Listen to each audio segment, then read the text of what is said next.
Close your eyes, breathe in slowly, and exhale. Let your mind drift back through the ages, beyond the cities and roads, beyond the history we know today. Imagine a world untouched by modern civilization, a land vast and wild, where nature reigns supreme. This is where our journey begins, in the prehistoric lands of what we now call Ukraine. Long before the rise of empires, before the great cities and written words, this land was home to some of the earliest humans. The rolling hills, dense forests, and wide rivers of Ukraine provided shelter and sustenance for nomadic groups who wandered through the landscapes in search of food, water, and warmth. The land was shaped by ice and fire, by the slow passage of time, by the unyielding force of nature. During the Ice Age, much of Europe was covered in towering glaciers. But here, in the lands that would one day become Ukraine, vast open plains stretched beneath the cold sky. Mammoths, woolly rhinos, and prehistoric bison roamed freely, while small bands of humans followed in their tracks. These early people lived in simple shelters made of wood and bone, gathering around flickering fires to find comfort against the harsh winters. The first known settlements on Ukrainian territory date back tens of thousands of years. Archaeologists have discovered evidence of ancient human activity, from stone tools carved with careful precision to remains of dwellings constructed with the bones of mammoths. These remnants whisper to us across the millennia, telling the story of a people who learned to survive in an unforgiving world. As the climate began to change and the ice retreated, new opportunities arose. The rivers, once frozen and lifeless, became teeming with fish. Forests spread across the land, offering new sources of food and shelter. With time, human societies evolved. They learned to work with the land, to cultivate it, to harness its power. One of the most fascinating cultures to emerge in prehistoric Ukraine was the Tripillia culture. Flourishing between 5,500 and 2,750 BCE, the Tripillians were among the first in Europe to build organized settlements, some of which housed thousands of people. They created pottery with intricate patterns, designed vast communal dwellings, and developed early agricultural techniques that would shape the future of civilization. Their villages were planned with astonishing detail, wide, circular layouts, homes built in harmony with one another. They cultivated wheat and barley, domesticated animals, and honored the cycles of nature. The Tripillians were not just survivors. They were innovators, shaping the land as much as it shaped them. And so, in the quiet whispers of the wind across these ancient lands, we hear the echoes of those who came before us. Their footprints are long faded, their voices long silent, yet their legacy lives on in the very soil beneath our feet. Let your mind rest in this ancient world for a moment. Feel the warmth of the fire, the weight of time gently passing, the endless dance of history unfolding. And as we drift forward through the ages, the story of Ukraine will continue to reveal itself, step by step, moment by moment, in the quiet rhythm of time. Close your eyes. Breathe in slowly, and exhale. Let your mind drift once more, further along the flowing river of time. The Ice Age has long since passed. The land has changed, shaped by the hands of countless generations. The ancient settlements of the Tripillians have faded, their villages now buried beneath the soil. And yet, the winds of the steppe still carry the whispers of a new people, a new era, one of movement, of conquest, of a civilization built upon the back of a horse. This is the age of the Scythians. Imagine a vast open steppe stretching endlessly toward the horizon, golden grass swaying in the gentle breeze. The air is filled with the rhythmic pounding of hooves, thousands of them, as fierce riders move like shadows across the land. These are the Scythians, a nomadic people who dominated the Ukrainian steppes for centuries, leaving behind a legacy of mystery, power, and gold. The Scythians were not builders of cities or farmers tied to the land. They were warriors, archers, and herders, always on the move.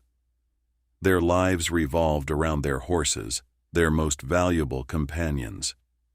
From an early age, Scythian children learned to ride, mastering the bow and arrow while galloping at full speed. They were born to the saddle, living in tents that could be packed up and moved at a moment's notice. They worshipped the vast sky above them, honoring the sun and the storms, believing in spirits that roamed the endless plains. Their warriors, clad in leather armor and carrying curved bows, struck fear into the hearts of their enemies. They fought with skill and cunning, using hit-and-run tactics that made them nearly impossible to defeat. Even the mighty Persian Empire, under King Darius I, failed to conquer them, lost in the endless empty wilderness where the Scythians vanished like ghosts. And yet, for all their reputation as fierce warriors, the Scythians were also artists, traders, and storytellers. They created exquisite golden treasures, crowns, jewelry, and weapons, adorned with intricate designs of animals, swirling patterns that spoke of their connection to nature. Some of these treasures have been unearthed in burial mounds scattered across Ukraine, revealing glimpses of a lost world where power and beauty existed side by side. Their society was organized into tribes, each ruled by powerful chieftains and warrior queens. Unlike many ancient cultures, Scythian women were also warriors, riding into battle alongside men, their arrows striking with deadly accuracy. Some believe that these fearless women may have inspired the legends of the Amazons, the mythical warrior women of Greek lore. Despite their dominance, the Scythians did not remain forever. Time moved on, as it always does, and new forces emerged on the horizon. The Scythians clashed with their neighbors, the Greeks, the Thracians, and later the Sarmatians, until, slowly, their power faded. Their golden treasures were buried beneath the earth, their stories lost to the winds of the steppe. And yet, if you listen closely, in the quiet of the night, you can almost hear the distant echo of hooves, the whispers of warriors who once ruled the land beneath the open sky. The steppe remembers them, the rivers still carry their reflection, and the wind sings their forgotten songs. Let yourself drift with the wind, through time, through history, as the journey continues, step by step, moment by moment, into the next chapter of the Ukrainian lands. Close your eyes and imagine the sound of waves gently lapping against the shore. The salty breeze drifts across the Black Sea, carrying with it the distant cries of seagulls. The warm glow of the midday sun shimmers over the water, illuminating the white sails of ships as they glide toward the coastline. This is no longer the endless steppe of the Scythians. This is a new world, one where cultures meet, where ideas flow like the tides, where the first great cities of Ukrainian lands begin to emerge. It is the 7th century BCE, and the shores of the Black Sea are alive with change. Here, the Greeks, bold explorers, traders, and visionaries, have arrived from across the Aegean, seeking new lands, new opportunities. They bring with them their knowledge of architecture, philosophy, and governance, laying the foundations for some of the first permanent cities in what is now Ukraine. The arrival of the Greeks. A new chapter in history. The Greeks were not conquerors here. They came not with swords but with goods, fine pottery, exquisite jewelry, olive oil, and wine. In return they sought the riches of the steppes, golden Scythian treasures, furs, honey, and grain. A vibrant trade network blossomed, connecting the Black Sea coast with the great cities of Greece and beyond. The Greeks built their colonies with care, choosing locations that offered both security and access to trade routes. The city of Olbia, one of the most significant Greek settlements, rose on the banks of the Dnipro-Bug estuary. With its bustling marketplaces, grand stone buildings, and temples dedicated to the gods, it became a hub of culture and commerce. The echoes of philosophy, the laughter of merchants, and the prayers to Zeus and Apollo filled its streets. Further along the coast, other colonies flourished. Chersonesus, a shining jewel of Greek civilization near present-day Sevastopol. Pantikapaeum, the mighty capital of the Bosporan kingdom, seated upon the Kerch Peninsula. These cities were more than outposts. They were living bridges between worlds where Greek ideals merged with the traditions of the local Scythian and Thracian peoples. Life in the Greek colonies, a flourishing civilization. Close your eyes and walk through the streets of a Greek colony. Feel the smooth, sun-warmed stone beneath your feet. The air is thick with the scent of freshly baked bread and roasted fish, mingling with the perfume of flowers growing in courtyards. Traders call out their wares: bronze weapons, woven textiles, amphorae filled with fine wine. In the agora, the heart of every Greek city, philosophers and scholars debate the nature of the soul, the laws of the cosmos.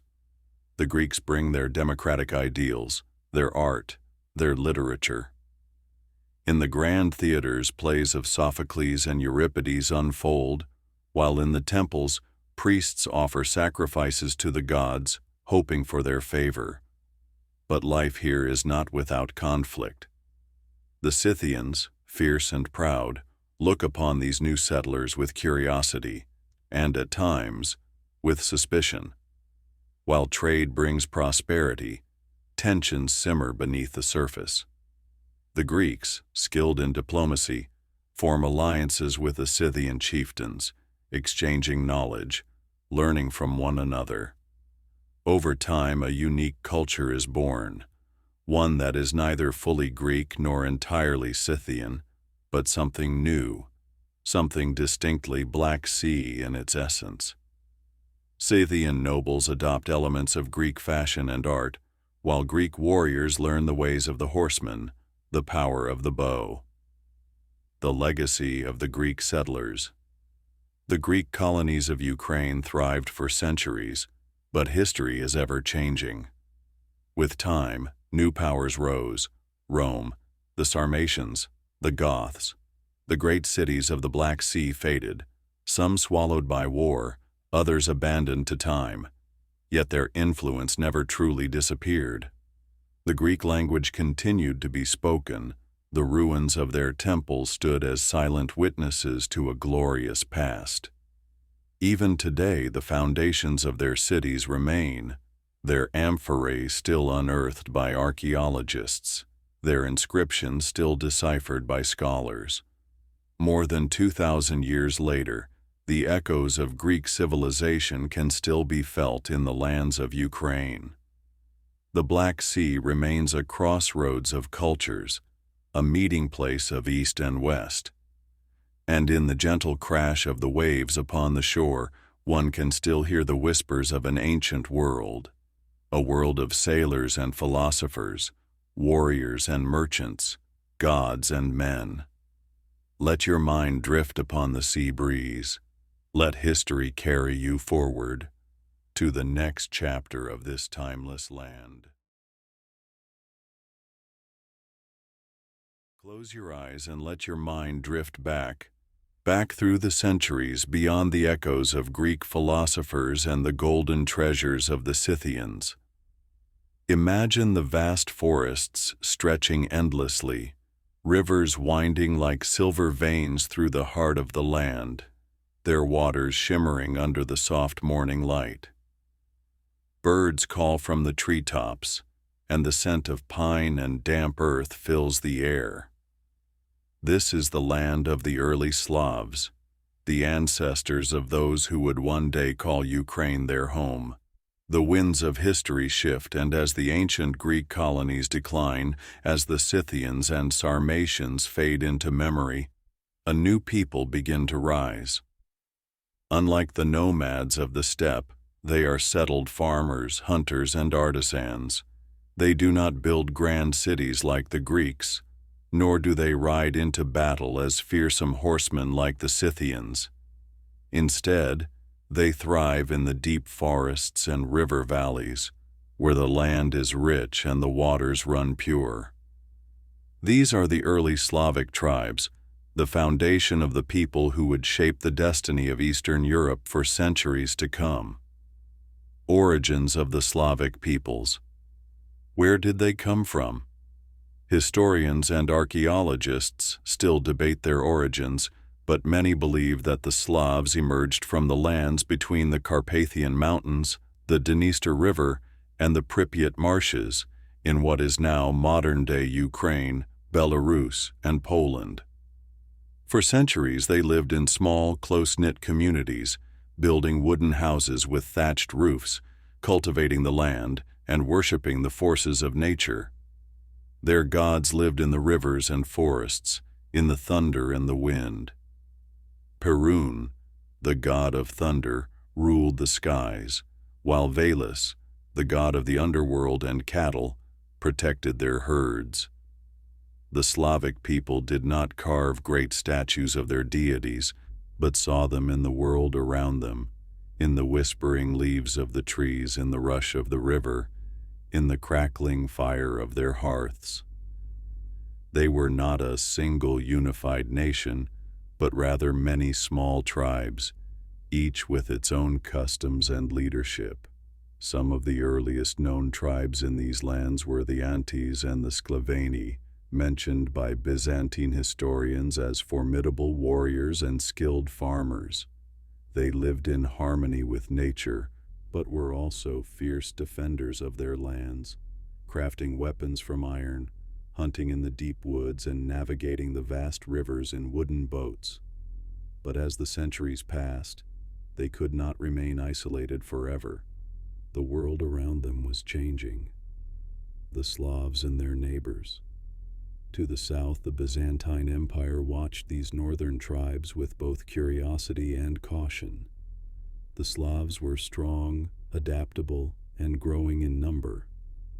By the 6th century, they began moving southward, drawn by the promise of fertile lands and the riches of the empire. Some came as raiders, launching swift attacks on Byzantine cities, while others came as settlers, blending with the local populations. To the east, the vast steppe still echoed with the thundering hooves of nomadic invaders. The Huns had passed, but others followed. The Avars, the Bulgars, the Khazars, each bringing war and turmoil, each forcing the Slavs to adapt, to organize, to defend. In time, the Slavs did more than just survive. They grew stronger. They formed alliances, built wooden fortifications, and developed a distinct warrior culture where both men and women took up arms to protect their homes. Unlike the centralized empires of Rome or Byzantium, the Slavs relied on local veche assemblies, gatherings where the free people of a tribe would come together to discuss important matters, to decide on war and peace, to judge disputes. This early form of self-governance would later influence the political traditions of Kievan Rus and beyond. And as they spread, so too did their language, their customs, their beliefs. The foundations of the Ukrainian identity were being laid not in great palaces or mighty fortresses, but in the humble villages, in the songs sung around the fire, in the quiet resilience of a people who would endure through the ages. The dawn of a new era. By the 7th and 8th centuries, the Slavic tribes had firmly taken root in the lands that would become Ukraine. They built settlements along the great rivers, the Dnipro, the Dniester, the Donets, using these waterways not just for sustenance but as highways for trade and communication. But the world was not done changing. To the north, a new force was beginning to rise. The Varangians, the Norsemen, the Vikings, who would soon descend upon these lands not as conquerors but as rulers and traders, shaping the future in ways the early Slavs could never have imagined. And so, the story of Ukraine continues. The Greeks have left their mark, the Scythians have faded into legend, and now the Slavs stand at the threshold of history, ready to take their place in the great unfolding drama of the ages. Let the river carry you forward. Let the winds of time guide you. Let your mind drift once more, carried along the great rivers that weave through the heart of Eastern Europe. The Dnipro, flowing endlessly southward, has long been the lifeline of the Slavic people, a giver of sustenance, a path for trade, a silent witness to the turning of the ages. The Slavs have built their villages along its banks, carved their homes from the forests, and tilled the land for generations. But now, new sails appear on the horizon. They are not the sails of Greek traders nor the banners of nomadic raiders. These are ships of a different kind, sleek, long wooden vessels, their prows carved with fierce dragon heads, their hulls cutting through the waters with ease. The Varangians, Norsemen from the far north, have arrived. This is the dawn of a new era, the birth of a kingdom that will shape the history of Ukraine for centuries to come, the rise of Kievan Rus.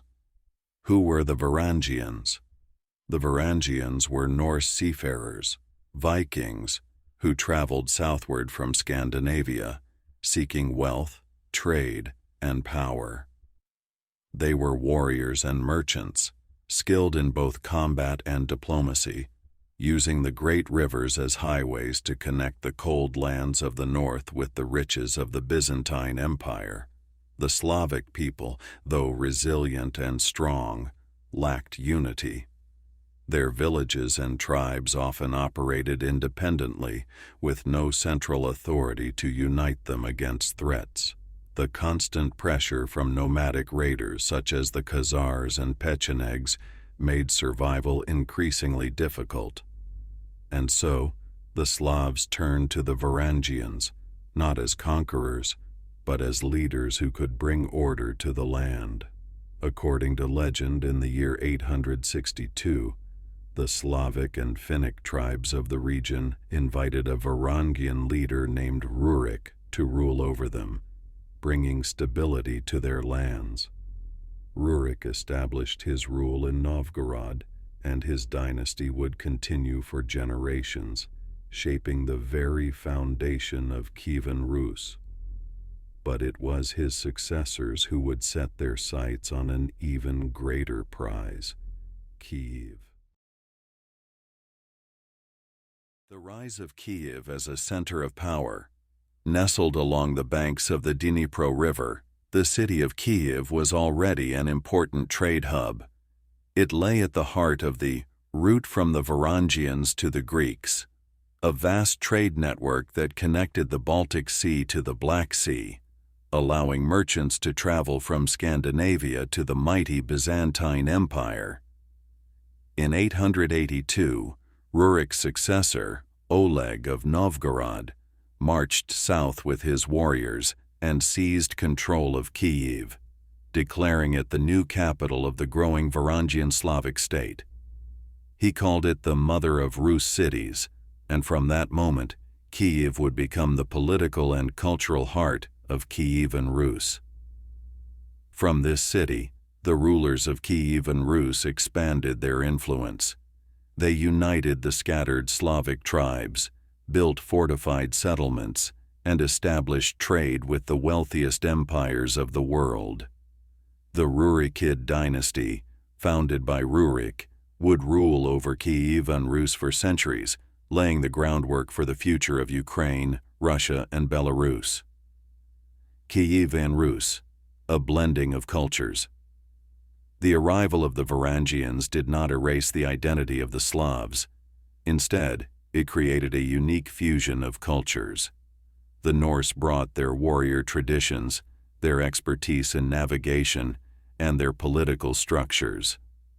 The Slavs contributed their deep connection to the land, their agricultural knowledge, and their communal traditions. Together, they formed a new civilization, one that was neither fully Scandinavian nor fully Slavic, but something entirely new. Kievan Rus became a land of bustling markets, towering wooden fortresses, and sprawling trade routes.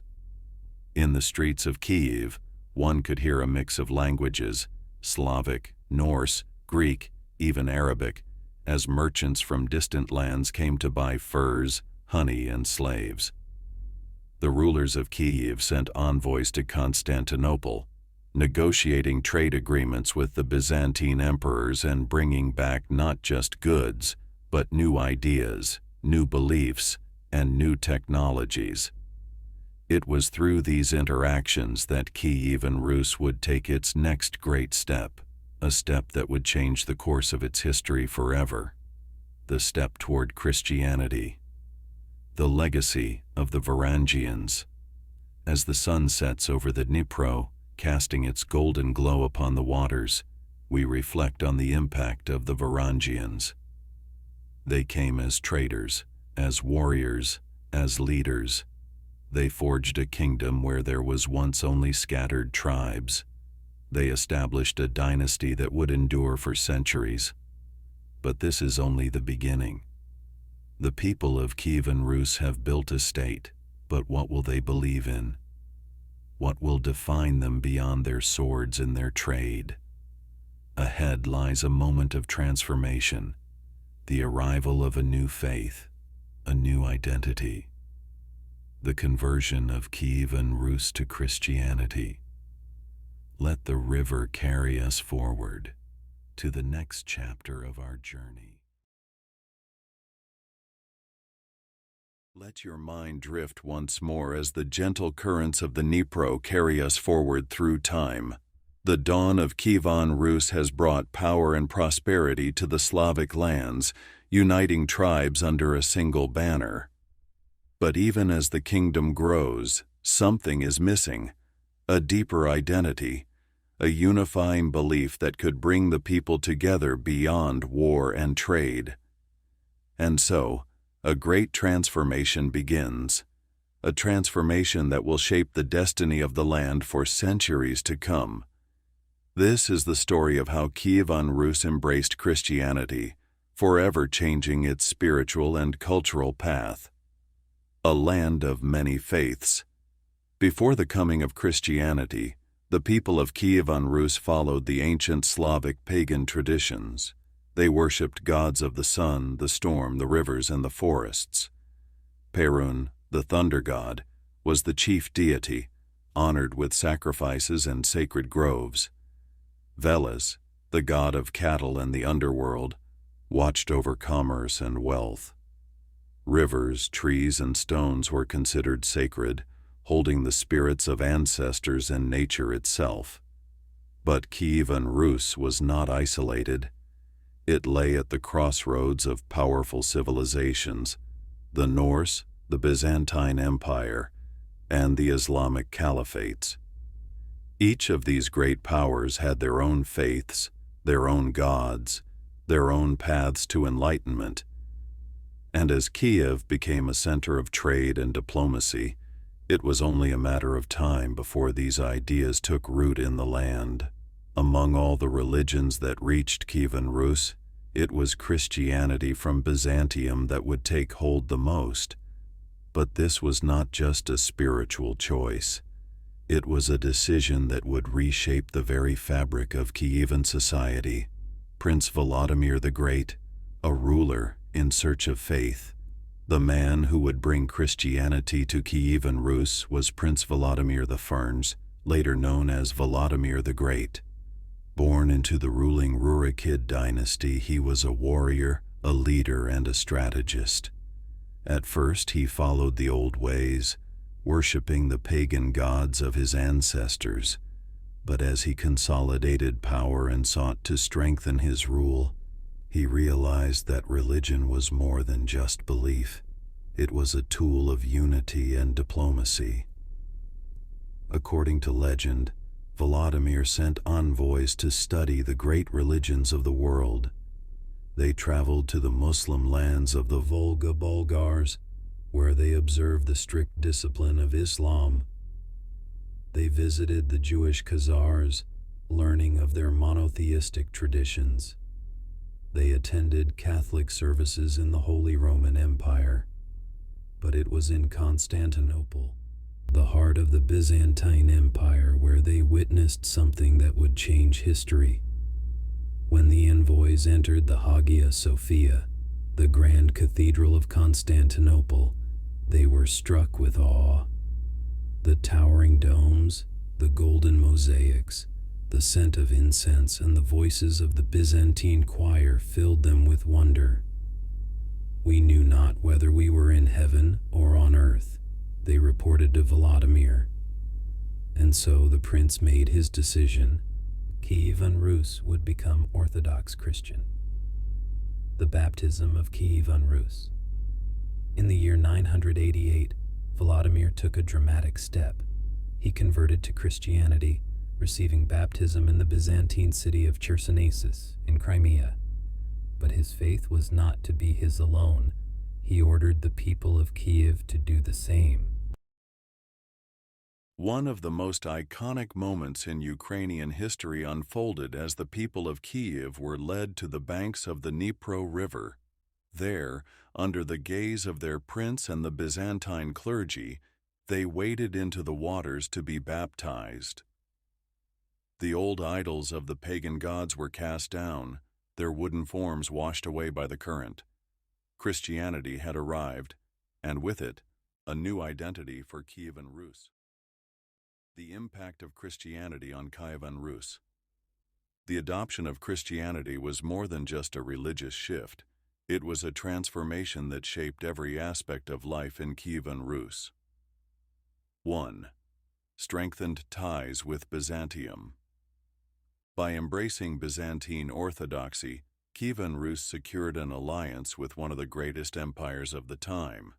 Byzantine architects, scholars, and priests traveled to Kiev, bringing with them knowledge of literature, law, and governance. The kingdom grew stronger, its rulers more refined, its cities more grand. 2. The rise of literacy and education. With Christianity came the introduction of the Cyrillic script, which allowed the Slavic people to develop their own written language. Schools were established, monasteries became centers of learning, and the first chronicles were written. The primary chronicle, one of the earliest records of Kievan history, was born from this era. 3. The spread of art and architecture. Under Christian influence, Kiev saw the construction of magnificent churches. The Church of the Tithes, one of the first stone churches, rose in the heart of the city. Icons and frescoes adorned the walls, depicting biblical stories in vibrant colors. Music and choral singing became part of religious ceremonies, filling the grand halls with sacred melodies. 4th, a unifying faith. Christianity gave the people of Kievan Rus a shared belief, a moral code, and a connection to a greater world beyond their own. It helped to unite the diverse Slavic tribes under a single cultural and spiritual identity. A new dawn for Kievan Rus. As the sun sets over the golden domes of Kiev, we reflect on the transformation that took place in these lands. The baptism of Kievan Rus was not just the adoption of a new faith, it was the dawn of a new era. Volodymyr the Great's decision would shape the history of Ukraine, Russia, and Belarus for centuries to come. His legacy would live on in the grand cathedrals, the written chronicles, and the deep spiritual traditions of the land. But history does not stand still. The golden age of Kievan Rus is on the horizon, yet shadows linger beyond. New challenges will arise, conflicts, invasions, and struggles for power. The story of Kievan Rus is far from over. Let the river carry us forward to the next chapter of our journey. As the soft waves of the Dnipro lap against the shores, we drift into a time of grandeur, a time when Kievan Rus stood as one of the most powerful and influential states in Europe. With its strategic location, strong rulers, and flourishing culture, the realm reached its pinnacle of prosperity, earning its place among the greatest medieval civilizations.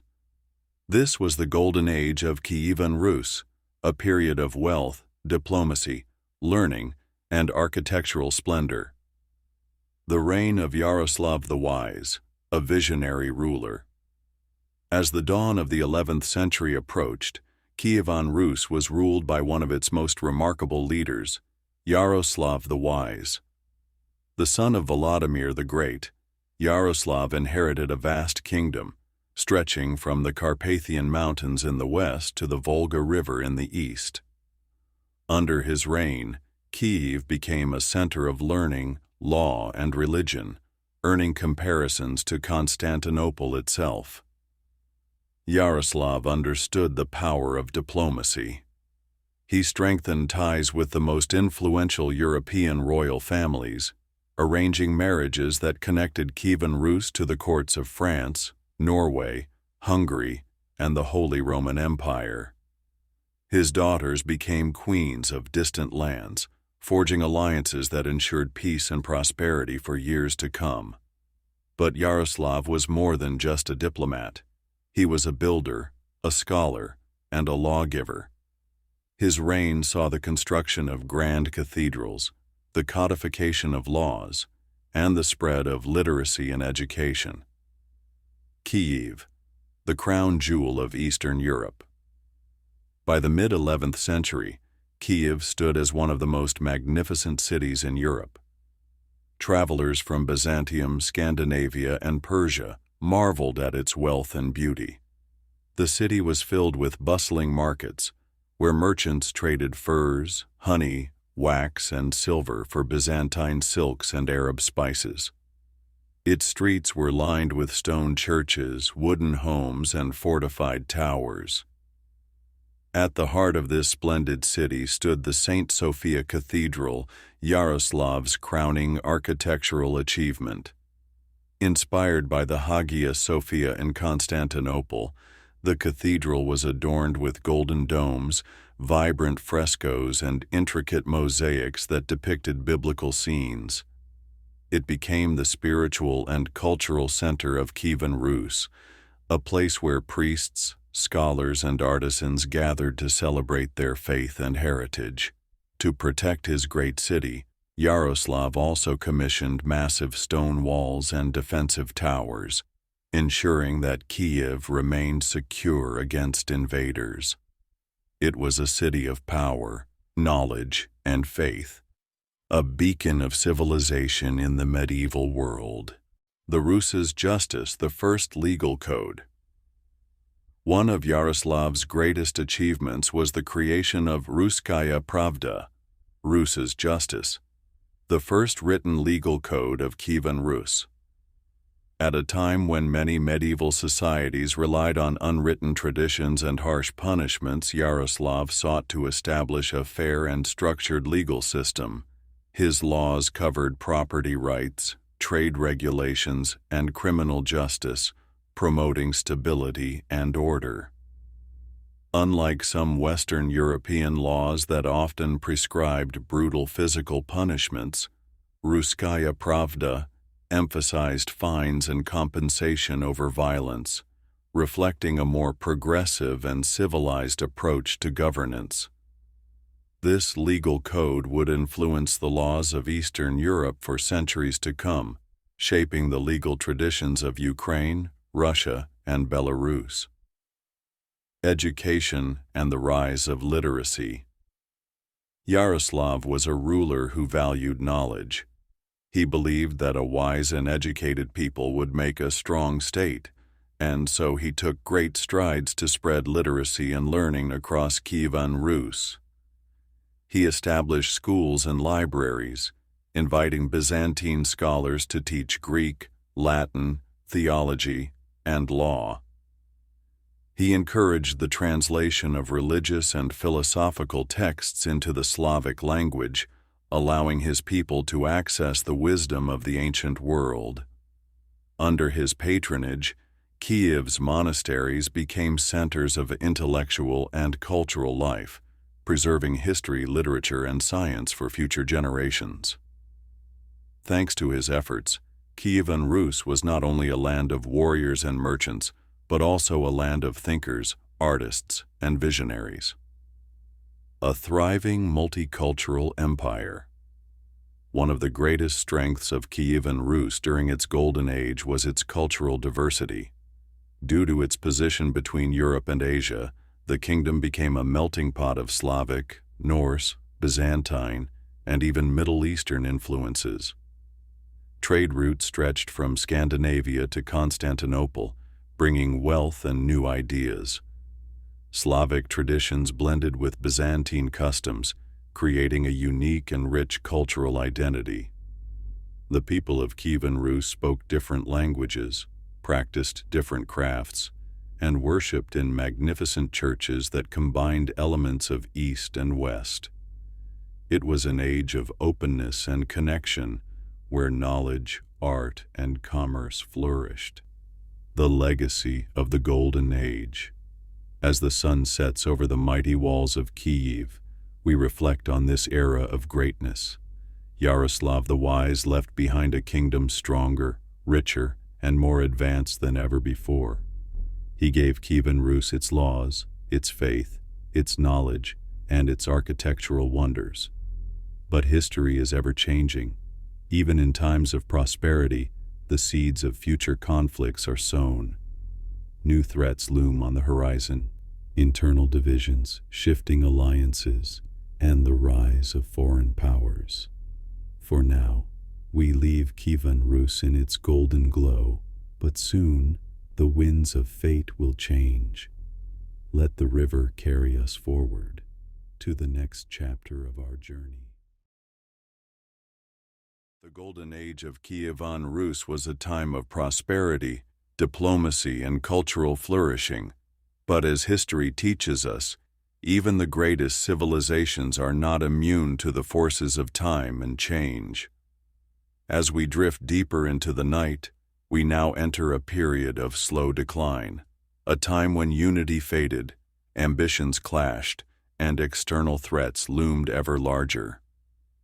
Like autumn leaves caught in a restless wind, the once mighty Kievan Rus began to fracture, setting the stage for a new and uncertain chapter. The seeds of division, the Yaroslavichi conflict. When Yaroslav the Wise passed away in 1054, he left behind a will that divided Kievan Rus among his sons. His intention was to prevent internal strife by granting each of them control over different principalities, with the eldest son, Izyaslav, ruling from Kyiv. But instead of unity, this division planted the seeds of conflict that would eventually tear the state apart. The Yaroslavichi, Izyaslav, Sviatoslav, and Vsevolod were meant to rule together, cooperating under a system of collective leadership. However, power is a delicate thing, and brotherly bonds soon gave way to ambition and rivalry. Civil war erupted. Princes turned against one another, vying for control over Kiev, the symbolic heart of the Rus. Alliances were made and broken. Sons fought against fathers, cousins betrayed cousins, and the realm that once stood strong under a single ruler now became a battlefield of competing interests. The unity that had once made Kievan Rus powerful was now its greatest weakness. The emergence of regional powers. As internal struggles raged on, the balance of power began to shift. The once dominant city of Kiev slowly lost its influence as new centers of power emerged across the vast lands of Rus. Novgorod in the north became a flourishing republic, ruled not by a single prince but by a council of merchants and nobles who valued trade and self-governance.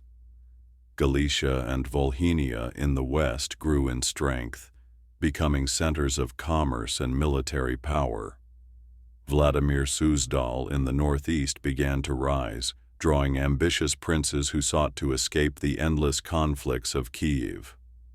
The fragmentation of Kievan Rus was no longer just political, it was geographical, cultural, and economic. Each principality developed its own interests, its own alliances, and its own vision for the future.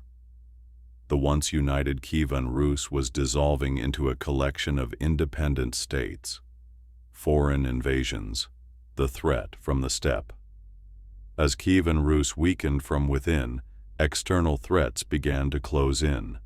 To the south, the nomadic Cumans, Polovtsians, a fierce Turkic people from the vast steppes, saw an opportunity in the fractured realm.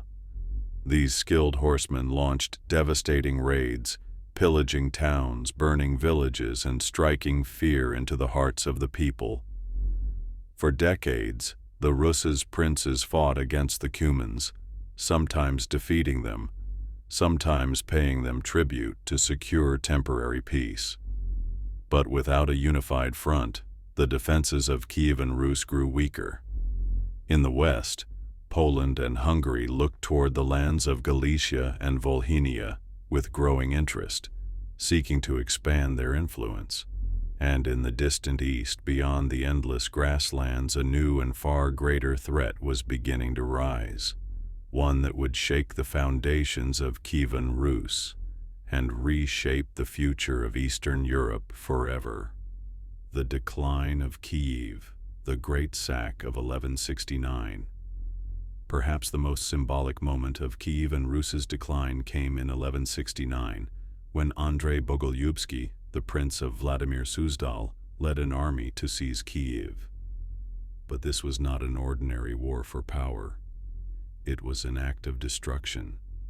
For 3 days, Andrei's forces pillaged, burned, and looted Kiev, leaving the once glorious city in ruins.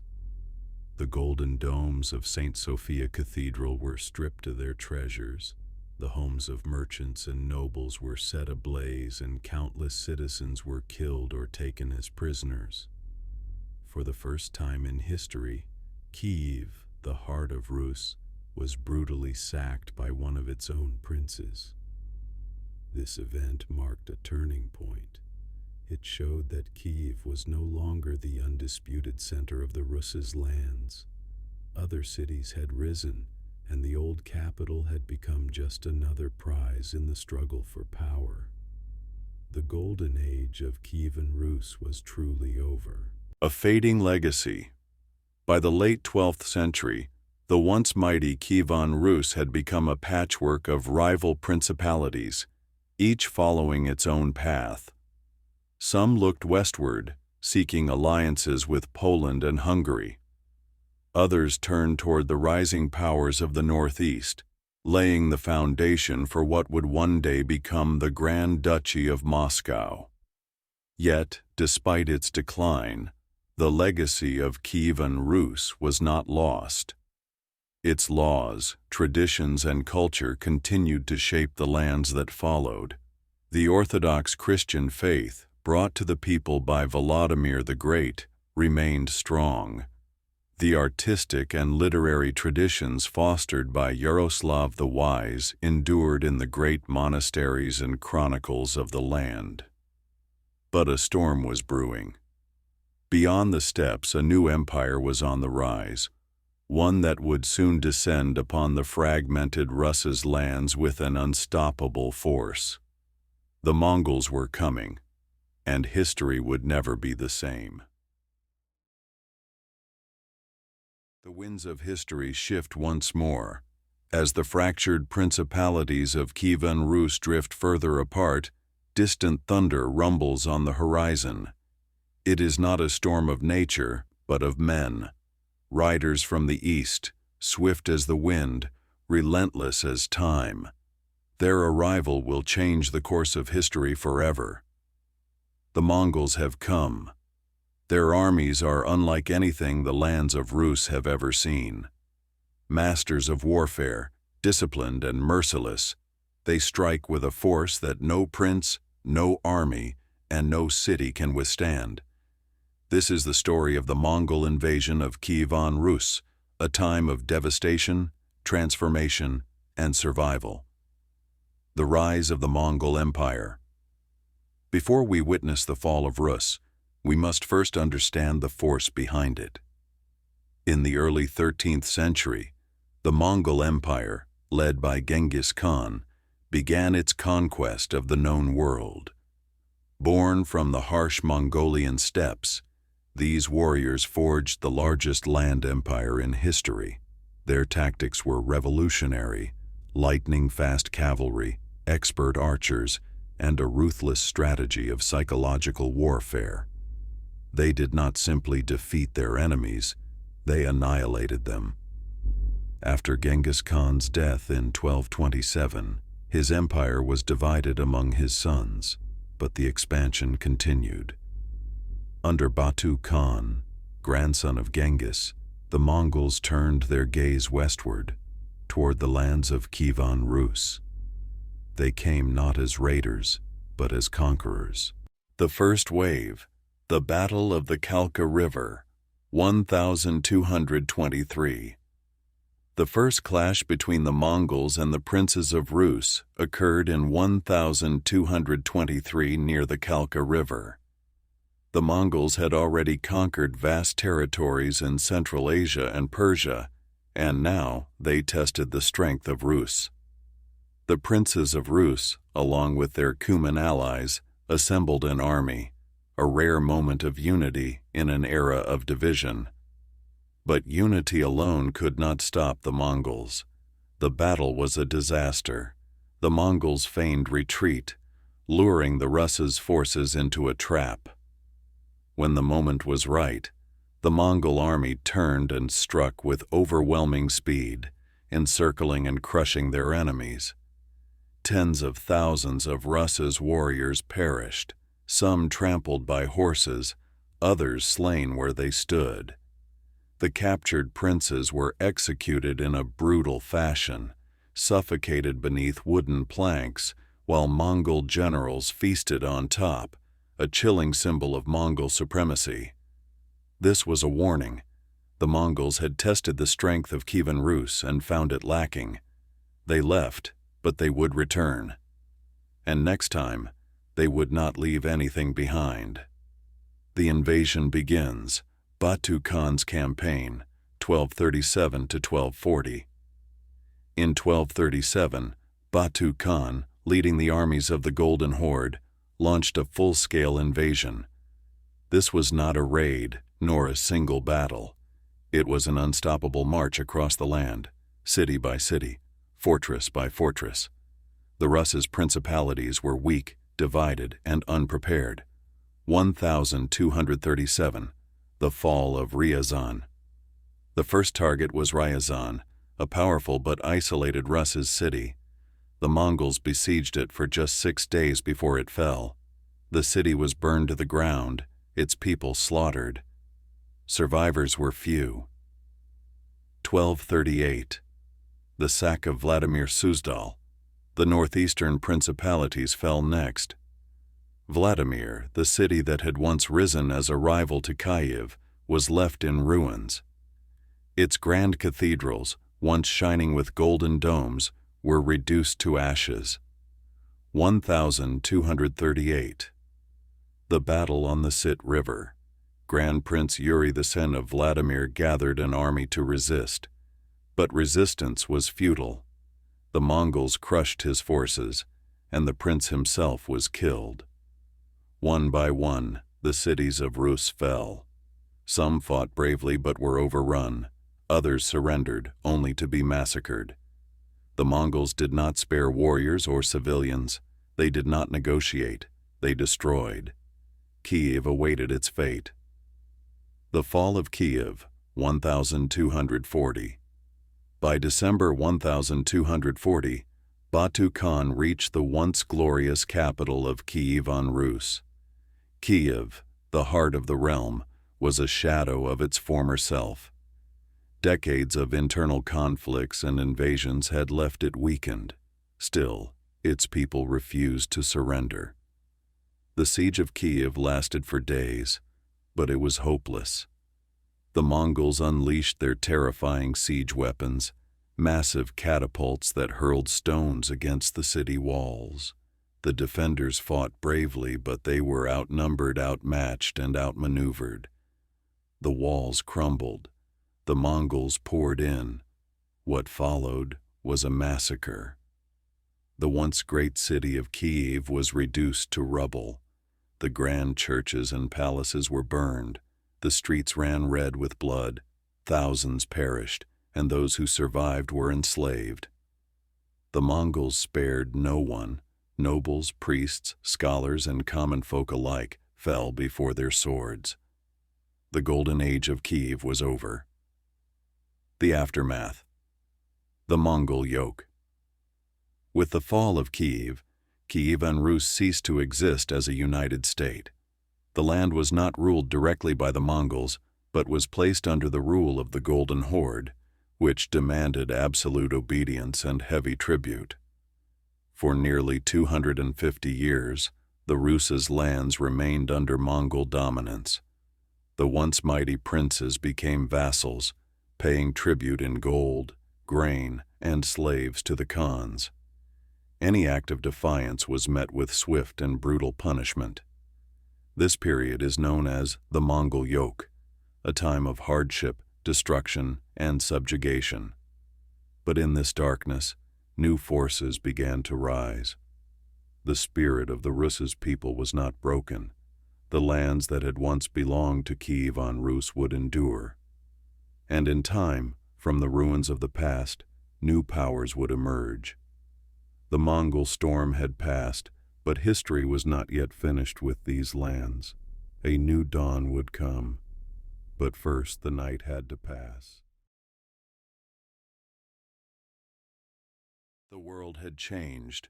The great cities of Kievan Rus lay in ruins, their streets silent but for the whispering winds that carried memories of fire and steel. Once thriving trade routes were empty, the echoes of merchants and scholars replaced by the distant sound of hooves as Mongol riders patrolled the conquered lands. For the people of Rus, life would never be the same. The Mongol conquest was not just a moment in history, it was the beginning of an era of tributes, submission, and hardship, but also an era of adaptation, resilience, and eventually, rebirth. This is the story of the Mongol yoke, its enduring impact on Ukraine's lands, and how, despite centuries of subjugation, the spirit of its people remained unbroken. The rule of the Golden Horde. The Mongols did not settle in the lands of Rus. They did not build new cities, nor did they seek to change the language, religion, or traditions of the people they had conquered. Instead, they ruled from afar, establishing the Golden Horde, a vast Mongol Khanate stretching from the Black Sea to Siberia. From their capital at Sarai, on the lower Volga River, the Mongols demanded absolute obedience and heavy tribute. Every year, grain, gold, furs and slaves were taken from the Rus lands and sent eastward. Those who resisted were met with swift and brutal retribution. Cities that dared to defy the horde, like Tver in 1327, were burned to the ground, their populations slaughtered. The princes of Rus were forced into submission, each required to travel to the Khan's court to receive a yarlik, a document granting them the right to rule in the Mongols' name. Those who failed to secure favor were swiftly replaced. Kyiv, once the heart of the Eastern Slavic world, had lost its status. Power shifted northward towards new rising centers, most notably Moscow. But while the Mongols controlled the fate of Rus, the people never truly accepted their rule. Resistance and rebellion. Though burdened by Mongol rule, the lands of present-day Ukraine did not remain passive. Resistance was a constant undercurrent even in the face of overwhelming power. The Galician-Volhynian Principality, far from the devastated north, the rulers of Galicia-Volhynia in western Ukraine retained a level of autonomy. They balanced diplomacy with defiance, sometimes paying tribute, sometimes forging alliances with European powers like Poland and Hungary to push back against Mongol dominance. The Lithuanian expansion. By the 14th century, a new power was rising to challenge the Mongols. The Grand Duchy of Lithuania, expanding southward, offered refuge and resistance. Many Rus lands, including Kyiv, gradually came under Lithuanian control, escaping direct Mongol rule. Cossack uprisings, later years. Though still far in the future, the seeds of resistance planted under Mongol rule would later give rise to the Cossacks, fierce warriors who would defend Ukraine's lands from foreign domination for centuries to come. Bit by bit, the Mongol grip began to weaken. The once mighty horde faced its own internal struggles and conflicts, and new powers emerged to challenge its rule. The Mongol era would not last forever. The end of the Mongol yoke. By the 15th century, the Mongol rule over Rus had begun to crumble. The once united horde fractured into rival khanates, weakened by internal strife and the growing strength of their former subjects. Battle of Kulikovo, 1380. A decisive turning point came when the Grand Duchy of Moscow, led by Dmitry Donskoy, defeated the Mongols at the Battle of Kulikovo. Though Mongol rule persisted, this victory marked the beginning of their decline. The fall of the Golden Horde, 15th century.